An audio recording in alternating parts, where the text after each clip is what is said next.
যখন লোহা আবিষ্কার হলো তখন বনের কোনো গাছ ভয় পেল না। যখন সেই লোহা দিয়ে কুড়ুল বানানো হলো তখনও বনের কোনো গাছ ভয় পেল না।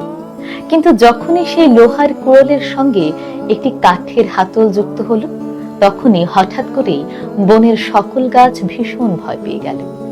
ঠিক সেই মুহূর্তে ছোট একটি গাছ বড় গাছকে জিজ্ঞেস করলো, আচ্ছা, যখন লোহা আবিষ্কার হলো তখনও তোমরা ভয় পেলে না, যখন কুড়ুল বানানো হলো তখনও তোমরা ভয় পেলে না, তাহলে সেই কাঠের হাতল যুক্ত হওয়ার পরেই হঠাৎ করে কেন ভয় পেলে?